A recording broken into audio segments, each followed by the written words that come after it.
It's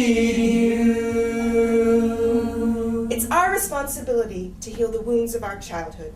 And after 35 years of making mistakes and learning the hard way and going to therapy to learn it's all a big joke anyway, and the best we can do is learn to love and be loved, I've managed to heal quite a few of my childhood wounds. I don't intend to pass them on to my offspring. Die, you motherfucker, die. Just fucking die. But I'm realistic.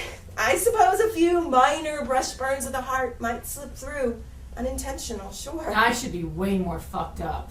No parent intends to hurt their children, but still, they do. My mom has since apologized. I never blamed her for that, did I? I read back through old diaries and I laugh out loud at the things I so intensely hated my mother for. I wonder, no, I shudder to think, what will I be hated for? What will my daughter blame me for? I could stop loving you.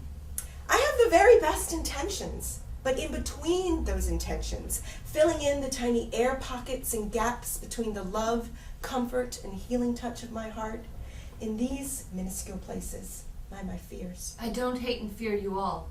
I don't think any mother comes off completely scot-free. Well, okay, maybe Mother Teresa, but trust me, I am no Mother Teresa. And besides, I don't even think she had her own kids.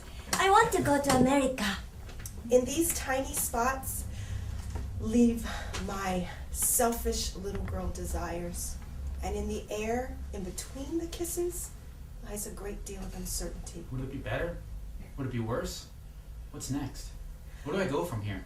Will I be a good mom, or will I suck at motherhood?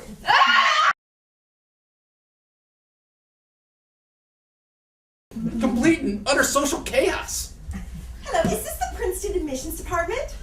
Excellent. I'd like to find out how I can get my daughter Zora into your university. Well, she hasn't taken the SAT yet. Application? Well, I hardly think we need to bother with an SAT or application. I mean, she's going to be brilliant. Genius brilliant. You'd be fools not to take her. Yes, I said going to be. Well, technically, if you must know, she's negative 1 month old. Yes, still in the womb, but she's getting smarter every day. In fact, in the time we've been talking, she's just grown 600,000 new brain cells. New ones. She's going to be a really fast learner. Hello? Fools. No one has any respect for a little preparation anymore, you know? Early bird gets the worm and all that. In today's highly competitive environment, there is just no time to waste. Like on naps, for instance. Naps are for losers. Lazy babies. Lazy loser babies who grow up to be lazy kids who grow up to be lazy adults sitting on the sofa at 3 p.m. watching bartending commercials and People's Court. My daughter will not be a loser. She's going to be a winner just like me. Fine. I could have been a winner if I had been given half a chance in life. I could have been rich and I could have been successful. I could have been someone. If anyone had actually believed in me, I could have been famous. I could have been like Oprah Winfrey. Don't laugh. It doesn't matter now. Now that I have my daughter, she's going to be my winner. Everything I should have had, she's going to have. Everything I should have done, she's going to do. God, I'm so excited. I can almost taste it. I can't wait for my life to, her life to begin.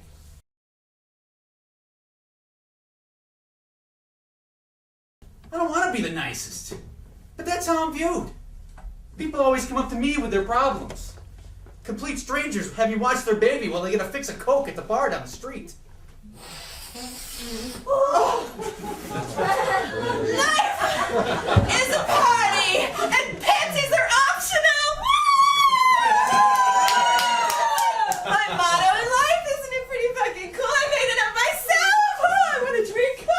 Who wants a drink? Oh my god, I always like to have a little cocktail. Here, have some. I like to have a little cocktail before I go out at night. It kind of gets my heart pumping. Oh my god, I met this guy today named Justin on MySpace. He is so cute. He's gonna take me out to the club tonight. God, I hope he likes me. You know my picture on MySpace? My hair was a different color back then. Oh my god, slowing down, you know? I like to go out with a variety of different guys because it makes things interesting, you know? Like live fast, die young, and leave a skinny looking corpse. That's what I believe. What are you staring at? Okay, fine, I might not be so skinny right now, but you know what? Men still like me, and as long as I've got that going on, I'm not going to give it up. I mean, what woman wants to give it up, you know? Wants to give up her, like, woo, her sex appeal. What do you want me to do? You want me to give it up? You want me to get old, get fat, get ugly, and let my daughter have all the fun? I don't think so.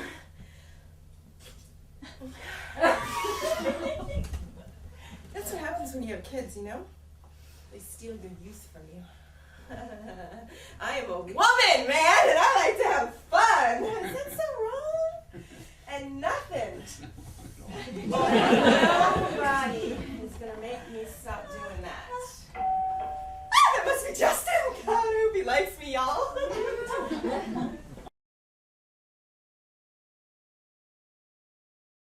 What do contractions feel like? I ask her as I'm shoveling the contents of my plate into my uber-hungry mouth. She pauses for a second, trying to put contractions into a context I would understand. They feel like a reverse orgasm. Orgasm? How so? Well, they start deep in your pelvis, turning slowly, moving over you like a wave, and finally building to an intense, exploding crescendo. Oh, that doesn't sound so bad. Hell, I kind of like that. So, what's the reverse part? Well, if orgasms are life's most intense bodily pleasure, contractions are life's most intense bodily pain. Oh, fuck. That doesn't sound good at all. I dropped my fork. I'd like to say that I lost my appetite at that moment, but you know me so well.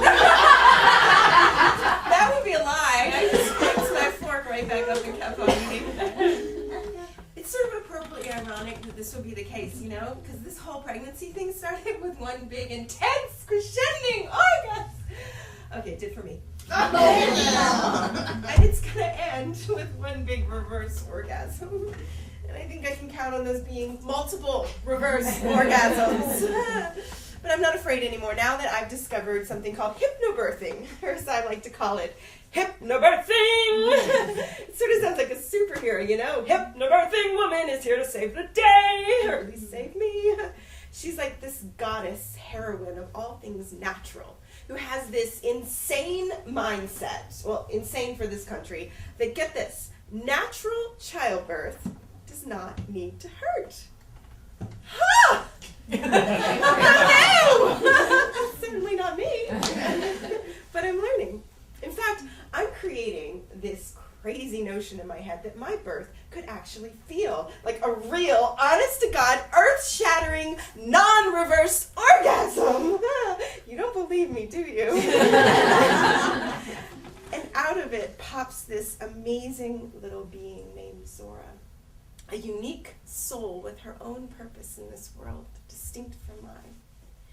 I've been thinking a lot about souls lately and wondering, when exactly does her soul come into her tiny little body? I mean, is it already there? Or does it come in at the last minute? As I'm climaxing, is she coming too, but coming down from heaven into my body? And how do they know which body to go into? I mean, is there like a line, like at Disneyland, where they're waiting for the next body to open up? Is it just luck of the draw? Or are they actually scoping out pregnant women, choosing their bodies and thus their families? I mean, is she watching me right now?